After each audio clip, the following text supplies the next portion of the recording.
Hello students, this is Nilesh Kumar और आपका स्वागत है दक्षिण कौशल क्लासेस के इस प्लेटफॉर्म पर। आज हम लोग इतिहास विषय के बारे में बात करने वाले हैं और इतिहास में हम जो पहला चैप्टर देखेंगे वो रहेगा इतिहास का परिचय। इतिहास जो है वो लगभग सिविल सर्विसेज के सभी एग्ज़ाम्स में पूछा जाता है और आज हम जिस परिचय खंड की बात कर रहे हैं, कई लोगों को यह टॉपिक से अलग और बोरिंग भी लग सकता है, लेकिन हमें देखने की ज़रूरत है कि अगर आप किसी भी विषय से कुछ सीखना चाहते हैं तो आपको उस विषय के बारे में जानना ज़रूरी है या उस विषय से आपको कनेक्ट होना बहुत ज़रूरी है। ठीक, अगर आप कोई विषय पढ़ेंगे तो उस विषय के जो बेसिक चीज़ें हैं, है ना, उनके बारे में आपको जानना आवश्यक होता है। तो to learn from any subject you have need to connect with subject, है ना, और to connect with subject we need to understand the subject. अगर हमको किसी भी व्यक्ति से कनेक्ट होना है तो हमें उसके बारे में जानना आवश्यक होता है, तभी हम किसी व्यक्ति से कनेक्ट हो पाते हैं। ऐसे ही किसी विषय को लेकर रहता है।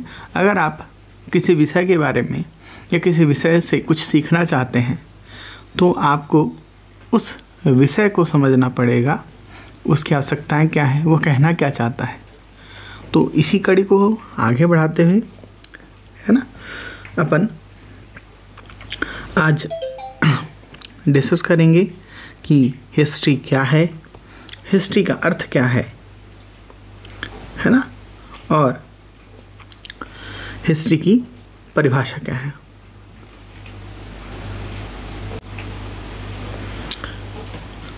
तो सबसे पहले हम जानने की कोशिश करते हैं कि इतिहास क्या है।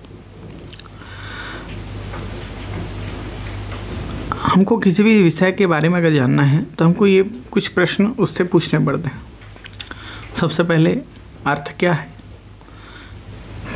एक्चुअल में वो सब्जेक्ट होता क्या है, किसका अंग है, उसका बैकग्राउंड क्या है, अर्थ क्या है, परिभाषा क्या है, ये चीज़ जाननी हमको आवश्यक है यहाँ पर। तो हम देखते हैं कि इतिहास है क्या। इतिहास क्या है? विज्ञान है। ठीक, विज्ञान आपको पता ही है, विज्ञान विषय होता क्या है। साइंस जो होते हैं वे दो तरह के होते हैं।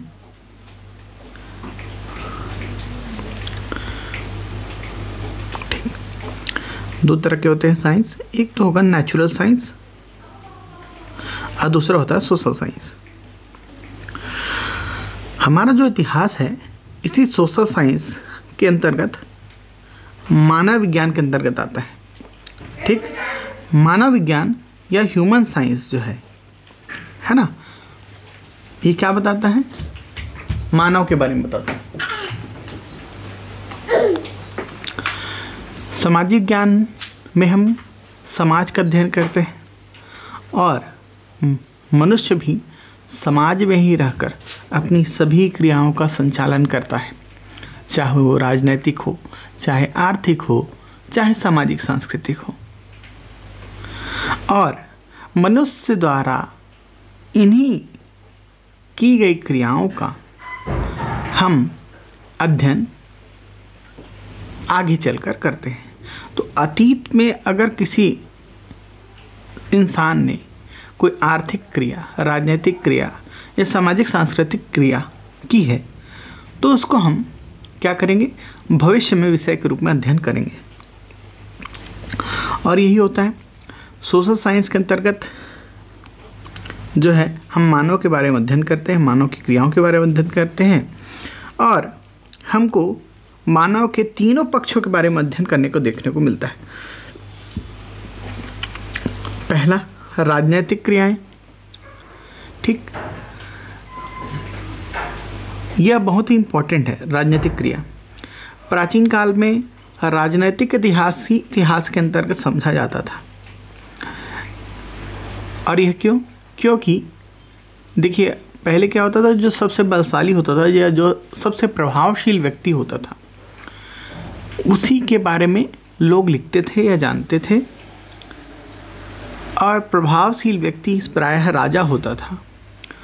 और राजा के क्या होते थे? चारण कवि होते थे, दरबारी होते थे, जो राजा की उपलब्धियों के बारे में लिखते थे। ठीक। धीरे धीरे समय बदला और जनतंत्र और लोकतंत्र आया, तो जो प्रमुख नेतृत्वकर्ता थे, चाहे वो महात्मा गांधी हो, मार्टिन लूथर किंग हो, सुभाष चंद्र बोस हो, उनके बारे में लिखा गया और उनके द्वारा की गई राजनीतिक गतिविधियों का वर्णन हमको आज पढ़ने को मिलता है। तो जिन प्रभावशील व्यक्तियों ने राजनीतिक गतिविधियां की, वो हम राजनीतिक इतिहास के अंतर्गत देखते हैं। मेरे ख्याल से आपको यह समझ में आ गया होगा। फिर हम आगे बढ़ते हैं आर्थिक क्रिया पर। इंसान धरती पर रहते हुए विभिन्न प्रकार की आर्थिक क्रियाओं का निष्पादन करता है या संचालन करता है, चाहे वह किसी भी रूप में हो। जब मनुष्य धरती पर आया आदि मानव के रूप में, तो वह अपनी जीविका के लिए शिकार करता था। फिर पाषाण युग के बाद धातु युग आया। धातु युग में हमने देखा कि इंसान अब व्यापार करने लग गया। धातु युग फला फूला, लौह युग आया। लौह युग में हमने देखा कृषि संसाधनों का विकास हुआ। कृषि संसाधनों के विकास ने आर्थिक पक्ष को मजबूत किया। आर्थिक पक्ष मजबूत होने से कबीले राज या छोटे राज्यों में तब्दील हुए, और यही जो राज्य थे यही जनपद कहलाते हैं। तो हम आर्थिक क्रियाओं में या आर्थिक इतिहास में मनुष्य की समस्त आर्थिक गतिविधियों का अध्ययन करते हैं। और यह महत्वपूर्ण भी है कि इंसान अलग अलग काल में अलग अलग परिस्थितियों के हिसाब से, अलग अलग भौगोलिक परिस्थितियों के हिसाब से आर्थिक गतिविधियां करता है। फिर हम अगर सामाजिक सांस्कृतिक इतिहास की बात करें, तो इसके अंतर्गत मनुष्य के द्वारा समाज में रहकर की गई धार्मिक गतिविधि, साहित्यिक गतिविधि या कला संबंधित की गई गतिविधियों को शामिल किया जाता है। हम देखते हैं कि पाषाण काल में मनुष्य, देखो बेसिक नीड्स 3 हैं। मनुष्य की 3 बेसिक नीड्स हैं जब से उसने धरती पर स्थान लिया है: रोटी, कपड़ा, मकान। रोटी अर्थात भोजन, कपड़ा जो क्या तन ढकने के लिए, और मकान अर्थात आवास जिसमें वो प्रश्रय ले सके, और बाहरी क्या समस्याओं या जटिलताओं या बाहरी किसी प्रकार की जो उसको दुविधा होती है या कष्ट होता है उससे वो बच सके। हम देखते हैं आदि मानव काल में मनुष्य गुफा के अंदर निवास करता था पशुओं से बचने के लिए, बाहरी प्राकृतिक विपत्तियों से बचने के लिए वो गुफाओं में शरण लेता था। एक बेसिक नीड्स थी। वह शिकार करता था भोजन के लिए, और पहले पत्तों को लपेटना चालू किया अपने तन की रक्षा के लिए। उसके बाद उसने पशुओं के चमड़े का प्रयोग किया तन को ढकने के लिए।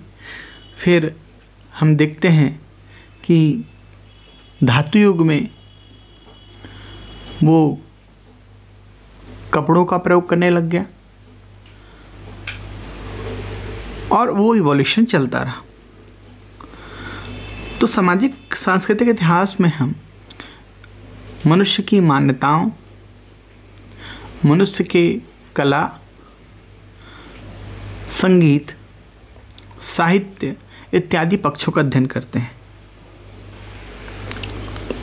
ठीक, अब हमने कहा कि इतिहास एक विज्ञान है। इसके पीछे तर्क मैं यह देना चाहूँगा कि इस इतिहास विज्ञान क्यों है। ये सवाल आता है कि इतिहास विज्ञान क्यों है। इतिहास विज्ञान इसलिए है क्योंकि इतिहास में हम तथ्यों को तब तक शामिल नहीं करते, इसके अंतर्गत शामिल तब तक नहीं करेंगे जब तक वह क्या ना हो, वैज्ञानिक रूप से पुष्ट ना हो। हम जानते हैं कि इतिहास निश्चित सिद्धांतों पर आधारित होता है और वह तथ्य मांगता है। इतिहास अर्थात विषय के रूप में अध्ययन अगर हमें करना है, एजुकेशन के रूप में अगर उसको अध्ययन करना है, तो हम उन चीज़ों को तब तक शामिल नहीं करेंगे जब तक उसके पीछे प्रमाणिक साक्ष्य हमको ना मिल जाए जो वैज्ञानिक रूप से पुष्ट हो।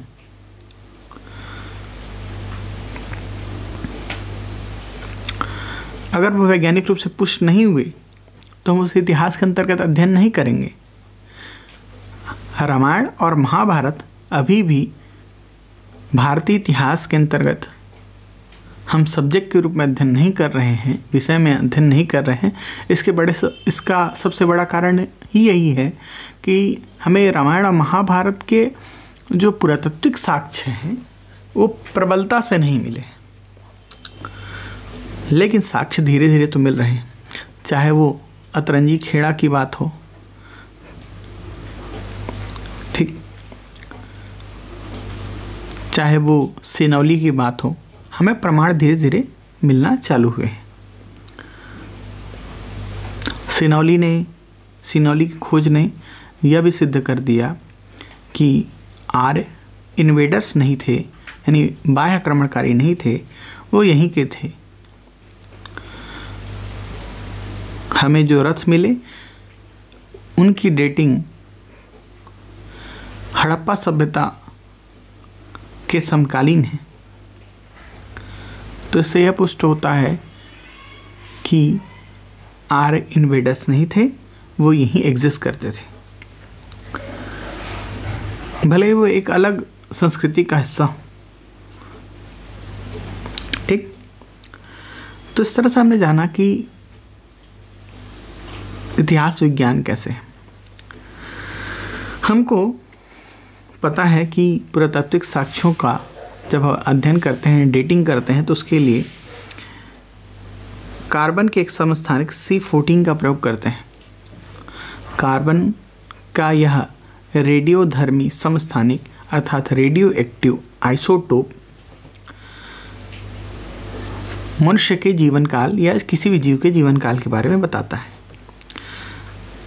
जब तक कोई जीव जीवित रहता है तो वह यह ग्रहण करते रहता है। C14 भोजन और हवा के माध्यम से वो एक्सेप्ट करते रहता है, लेकिन जैसे ही उसकी मृत्यु हो जाती है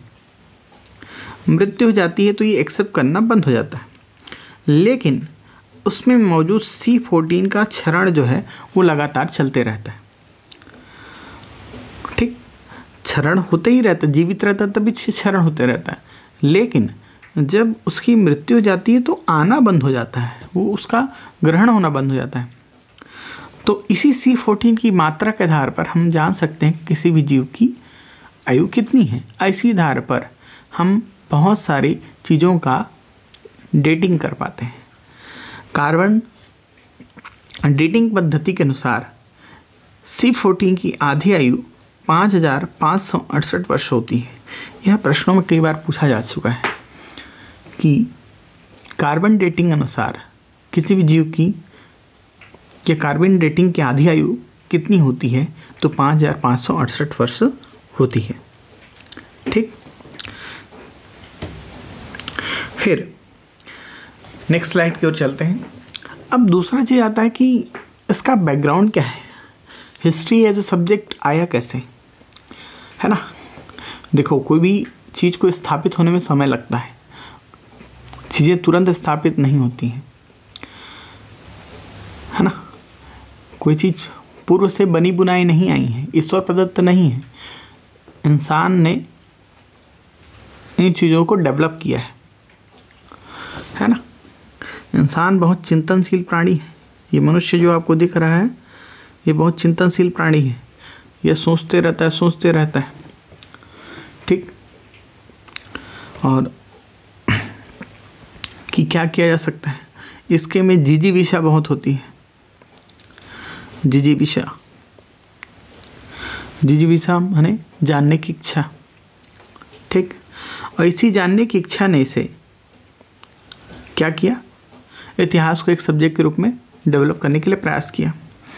उसने जानने की इच्छा की कि प्राचीन काल में चीज़ें कैसी थीं, कैसे कार्य करती थीं, क्या हुआ था, और इसी ने एक सब्जेक्ट के रूप में इतिहास को स्थापित किया। ठीक है, अब देखिए अर्थ, मीनिंग और बैकग्राउंड, इस पर हम बात कर रहे हैं। हिस्ट्री अर्थात इतिहास। इतिहास शब्द का प्रथम जो प्रयोग है वो हमको देखने को मिलता है अथर्ववेद में। ठीक, ये ध्यान रखिएगा, अथर्ववेद के 15वें मंडल में, क्या, अथर्ववेद के 15वें मंडल में हमको इतिहास शब्द देखने को मिलता है। और इसमें कहा गया है कि महान लक्ष्य की ओर गतिशील राष्ट्र, है ना, कोई राष्ट्र जिसका महान लक्ष्य है ना, और उसको अचीव करने के लिए तत्पर है, तो उसका अनुसरण इतिहास, पुराण, गाथा और नाराशंसी। नाराशंसी का अर्थ है प्रशंसा। किसकी प्रशंसा? राज प्रशंसा, किसी व्यक्ति की प्रशंसा। तो मनुष्य की अगर जहाँ प्रशंसा की जाती है जिन साहित्यों के माध्यम से, उसे नाराशंसी कहते हैं। प्राय चारण कवि इस तरह की चीज़ें करते थे। हमको देखने को मिलता है बहुत सारी हरिसेन की प्रयाग प्रशस्ति है, ये नाराशंसी के बारे में वर्णन है ना, जैसे समुद्रगुप्त की विजय अभियानों के बारे में बताया गया है। तो अथर्ववेद के इतिहास शब्द का जो पहला वर्णन है हमको अथर्ववेद के 15वें मंडल में देखने को मिलता है।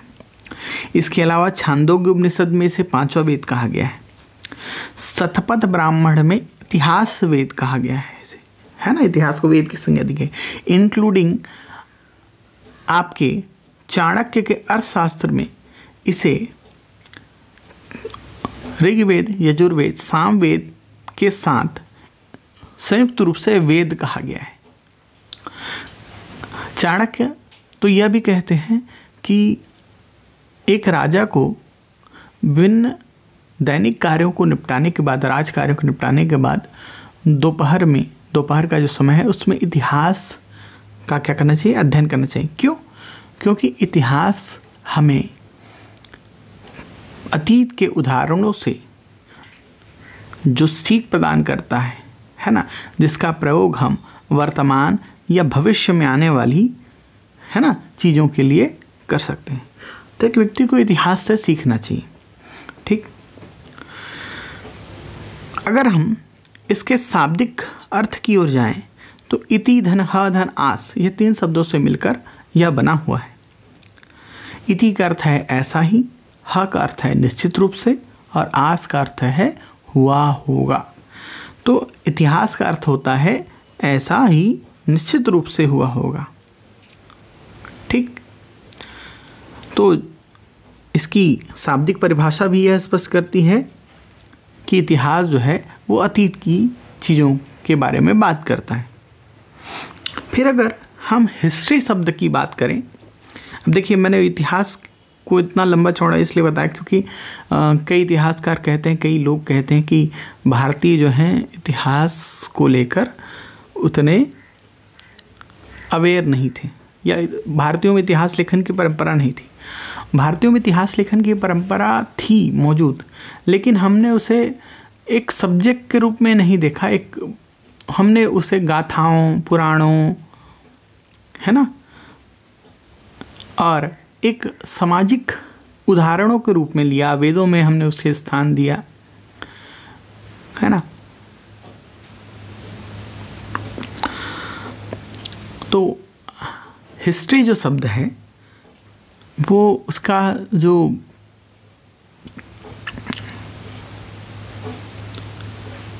निर्माण है या उसका उद्भव जो है, ये अलग अलग इसकी थ्योरीज हैं। एक जर्मन थ्योरी कहती है जिसके अंतर्गत एक शब्द है जेस्टिटी। इस जेस्टिटी शब्द से यह उत्पन्न हुआ है, जिसका अर्थ होता है घटित होना। तो हिस्ट्री शब्द जो है जेस्टिटी से निकला है। ग्रीक शब्द है अर्थात यूनानी भाषा का शब्द हिस्टोरिया। ठीक, क्या? हिस्टोरिया। हिस्टोरिया जो है इसका अर्थ होता है इंक्वायरी। इंक्वायरी के अर्थात गवेषणा, शोध या जानना। तो गवेषणा कैसी गवेषणा? तो नॉलेज ऑफ इंक्वायरी। ठीक, क्या? Knowledge of inquiry. ठीक, तो हिस्टोरिया जो शब्द है इसी से ही हिस्ट्री बनता है। ठीक, तो शोध द्वारा प्राप्त ज्ञान क्या कहलाता है? हिस्ट्री कहलाता है। और हमको पता है बिना शोध के कोई भी हम चीज़ों को, तथ्यों को हिस्ट्री में शामिल नहीं कर सकते। और यह जो शब्द है हिस्ट्री, इसका जो प्रथम प्रयोग है वो किया था 5वीं सदी ईस्वी में हेरोडोटस ने। एशिया माइनर में रहने वाला एक बौद्धिक विद्वान। ठीक, इसकी पुस्तक का नाम था हिस्टोरिका। और इस हिस्टोरिका पुस्तक में वर्तमान संदर्भ में जिस, है ना, करंटली हम इतिहास को जिस रूप में देखते हैं उस रूप में हिस्ट्री शब्द का उसने प्रयोग किया। ठीक, और हिस्ट्री शब्द का प्रथम प्रयोग करने के कारण ही इसको क्या कहा जाता है? इतिहास का पिता कहा जाता है।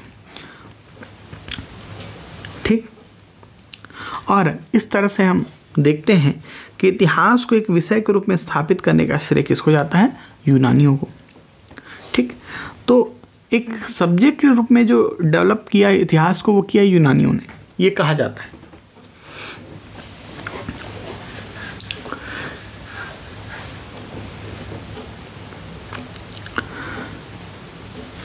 देखिए, इतिहास को कई लोगों ने परिभाषित किया है अपने अपने तरीके से, लेकिन वर्तमान संदर्भ में केवल हेरोडोटस ने इसे किया था। ठीक, जैसा हम जानते हैं। और वो कहता है कि इतिहास जो है वो कैसा होना चाहिए? तथ्यात्मक के साथ शोधात्मक होना चाहिए। यानी अगर आप जब तक किसी विषय के बारे में अध्ययन नहीं करेंगे और अध्ययन करके वो प्रमाणिक ना हो तब तक उसको इतिहास स्थान नहीं देना चाहिए। किसी प्रकार की केवल कपोल कल्पित घटनाओं को हम इतिहास में स्थान नहीं दे सकते। ठीक, ये कहा हेरोडोटस ने।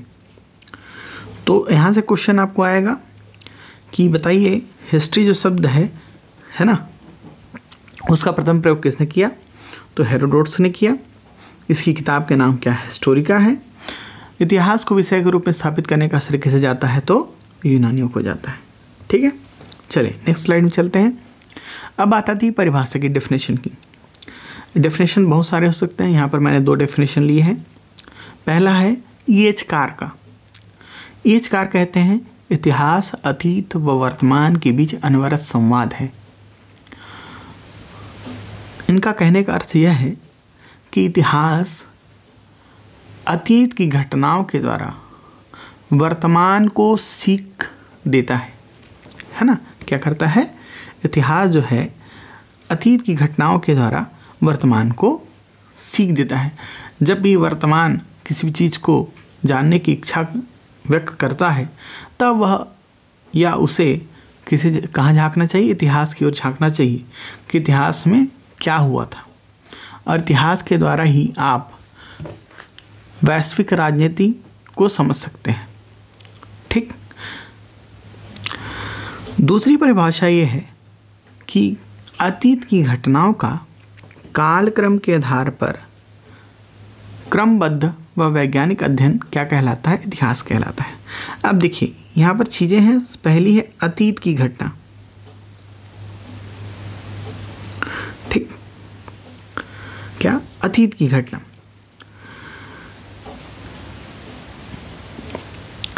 घटना किसी प्रकार की हो सकती है, आर्थिक, सांस्कृतिक, राजनीतिक, कुछ भी हो सकती है, लेकिन वो कहाँ की होनी चाहिए? भूत की होनी चाहिए। ठीक, तो पहली चीज़ तो यह है कि अतीत की घटना होनी चाहिए। दूसरी चीज़ है कि कालक्रम होना चाहिए। ठीक, कालक्रम क्यों जरूरी है? अगर आप सिंधु घाटी सभ्यता को पाषाण काल से पहले लग देंगे तो इतिहास गड़बड़ा जाएगा। तो कालक्रम होना चाहिए, निश्चित होना चाहिए, है ना। एक डेटिंग होनी चाहिए। गुप्ता जहाँ पर थे उस वहीं पर होना चाहिए। 282 ईस्वी के आसपास उनका अगर वर्णन मिलता है तो वहीं पर हो, उससे पूर्व ना हो, ना उसके बाद ना हो। तो कालक्रम होना चाहिए, क्रमबद्धता होनी चाहिए। जिस डेटिंग पर वो चले हैं, जिस क्रम में चले हैं, उस क्रम में उनको होना चाहिए, तभी वो इतिहास के अंतर्गत आएगा। और चौथी चीज़ है वैज्ञानिक अध्ययन। ठीक, तो अतीत की घटना है, कालक्रम पर है, क्रमबद्ध है, यहाँ तक ठीक है। लेकिन अगर आप वैज्ञानिकता इसकी पुष्टि नहीं करते हैं, तब तक वह एक तथ्य के रूप में इतिहास में नहीं आ सकता। आप उसके लिए किसी प्रकार की चीज़ों का प्रयोग कर सकते हैं, कार्बन डेटिंग हो, यूरेनियम डेटिंग हो, लेकिन आपको सिद्ध करना पड़ेगा कि वह घटना हुई थी और वह उसी समय की है। ठीक, तो अतीत की घटना का कालक्रम के आधार पर क्रमबद्ध व वैज्ञानिक अध्ययन क्या कहलाता है? इतिहास कहलाता है। अब हम बात कर रहे हैं भारत के इतिहास की। अगर भारत के इतिहास की बात करें तो भारत को भी जानना जरूरी है। भारत जो है, इस शब्द का वर्णन हमको मत्स्य पुराण, विष्णु पुराण में देखने को मिलता है। विष्णु पुराण में वर्णन करते हुए यह कहा गया है कि भरत की संततियों के कारण, है ना। ठीक, राजा भरत थे। ठीक, प्राचीन काल में राजा भरत। ठीक, राजा भरत कौन थे? ये संतान थे दुष्यंत, राजा दुष्यंत और शकुंतला के। ठीक, आपने एक किताब का नाम सुना होगा, अभिज्ञान शाकुंतलम। ठीक, अभिज्ञान शाकुंतलम में इसका वर्णन है। ये शकुंतला और दुष्यंत की कथा है। तो राजा भरत जो हैं वो राजा दुष्यंत और शकुंतला की संतान थे। ठीक, शकुंतला, है ना, मेनका विश्वामित्र की पुत्री थी। तो राजा भरत जो थे उनके बाद क्या हुआ? जो भी आए, जब उनका वंश हुआ, उनको भरत की क्या कहा गया? संस्तति कहा गया। ठीक, तो राजा भरत बहुत ही पराक्रमी थे। उनको आशीर्वाद मिला था कि आपके नाम पर ही इस देश का नाम भारत पड़ेगा।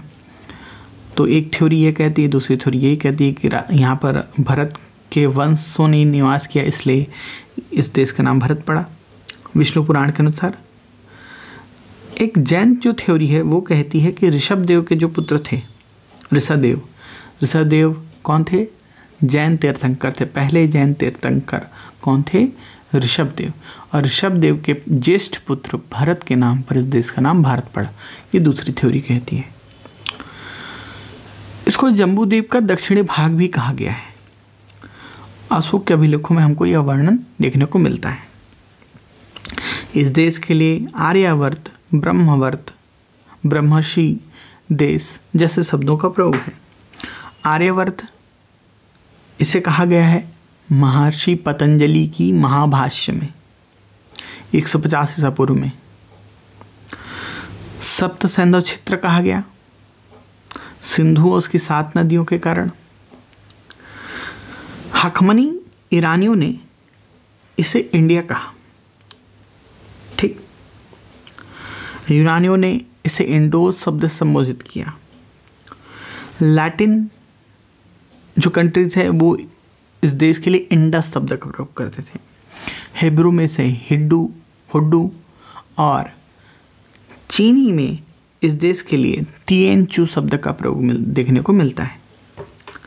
अब देखिए इंडिया जो है वो इंडस शब्द से आया है ना। इंडस ईरानी सिंडन है ना, कपास को कहते थे और इस देश के इस क्षेत्र के निवासियों के लिए सिंडेशियन या मेलुहा शब्द का प्रयोग करते थे, ठीक। अब देखिए ईरानी जो है सिंधु सा को ह कहते थे, तो सिंधु नदी को ये कहते थे हिंदू, और हिंदू से आया हिंदुस्तान, ठीक। ये ईरानी कहते थे, है ना, क्लियर है। तो हिंदुस्तान ये शब्द हमको ईरानियों से मिला। फिर पाणिनि की अष्टाध्यायी में हमको इस देश का इतिहास देखने को पहली बार मिलता है, लेकिन यह प्रॉपर इतिहास की पुस्तक नहीं थी, ये केवल में संस्कृत व्याकरण की पुस्तक थी, पाणिनि की अष्टाध्यायी। प्रॉपर इतिहास की हमको पहली पुस्तक देखने को मिलती कल्हड़ की राजतरंगिणी के रूप में। कल्हड़ की राजतरंगिणी कश्मीर के राजाओं का इतिहास था। 12वीं सदी तक, 12वीं सदी ईस्वी तक जितने भी कश्मीर में राजा हुए या भारत में जितने भी राजा हुए बहुत सारे, उनका वर्णन आपको कल्हड़ की राजतरंगिणी में देखने को मिलता है, ठीक है। तो ये तो हो गया भारत के बारे में, ठीक। तो इस तरह से ये पहला परिचय खंड था क्लास का, ठीक। नेक्स्ट क्लास में हम छोटे छोटे लेक्चर्स रिकॉर्ड कर रहे हैं। नेक्स्ट क्लास में हम देखेंगे कि इतिहास को जानने के स्रोत क्या क्या है, पुरातात्विक और साहित्यिक, और पुरातात्विक साहित्य को कैसे जानते हैं, ठीक। साहित्यिक स्रोत कौन कौन से हैं, परीक्षा की दृष्टि से महत्वपूर्ण कौन कौन से हैं, इन सब चीज़ों को हम नेक्स्ट क्लास में देखेंगे, ठीक है। तो नेक्स्ट क्लास में मिलते हैं अपन, तब तक के लिए गुड बाय।